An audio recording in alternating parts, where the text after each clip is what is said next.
അവിടെയാണ് നിങ്ങൾ പഴിച്ചത്. അങ്ങനെ കഴിവ് കൊടുത്തിട്ടില്ല. ആ നിലക്ക് ഏത് മുഴുജത്തുണ്ടോ അതൊന്നും കൊടുത്ത കഴിവേ അല്ല, കൊടുത്ത കഴിവേ അല്ല. അങ്ങനെ മുഴുജത്ത് എന്നുള്ളത് അങ്ങനെ കൊടുത്തൊരു കഴിവും അല്ല. ഇരുമ്പ് വളക്കാനുള്ള സിദ്ധി കഴിവ് ദാവൂദ് നബിക്ക് ഉണ്ടായത് എങ്ങനെ? അതാണ് മുഴുജത്ത്.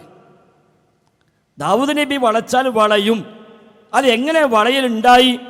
അത് ദാവൂദ് നബിയുടെ പ്രത്യേകതയാണോ? അത് അള്ളാഹു തന്നെ നിശ്ചയിച്ച മുഴുജത്താണ്. തൻ്റെ തഫ്സീറിൽ രേഖപ്പെടുത്തി വെക്കുന്നുമുണ്ട്. അതുകൊണ്ട് അഭൗതികമായ കഴിവ് അള്ളാഹ്ക്ക് മാത്രമേ ഉള്ളൂ. അത് ജിന്നിനുമില്ല, അത് മലക്കിനുമില്ല, അത് സുലൈമാൻ നബിക്കുമില്ല, ഒരു പ്രവാചകന്മാർക്കുമില്ല. അതുകൊണ്ട് മുഴുജത്ത് കറാമത്ത് കൊണ്ട് അമ്പിയാക്കന്മാർ സഹായിക്കാൻ കഴിയും എന്ന വിശ്വാസം ശരിയല്ല. ആ വിശ്വാസം തന്നെ ശിർക്കാണ്. ആ വിശ്വാസം തന്നെ ശിർക്കാണ്. അവിടെ സമസ്തക്ക് വെച്ചത് ആ വിശ്വാസം തന്നെ ശിർക്കാണ്. അങ്ങനെ കഴിവ് അവർക്കില്ല. ഏതും അങ്ങനെ തന്നെ കാറ്റിനെ കീഴ്പ്പെടുത്തി കൊടുത്തു സുലൈമാൻ നബിക്ക്. സുലൈമാൻ നബി സ്വല്ലല്ലാഹു ഓർഡർ ഇട്ടാൽ ആ കാറ്റ് സഞ്ചരിക്കും. അപ്പോൾ സുലൈമാൻ നബിയോട് പോയിട്ട് അന്ന് ആളുകൾ പറയും, ഇന്ന ആവശ്യമുണ്ട്, നിങ്ങൾ കാറ്റിനെ ഉപയോഗിച്ച് ഇതൊന്ന് അവിടെ എത്തിച്ചേരണം. അദ്ദേഹം എത്തിച്ചു കൊടുക്കും.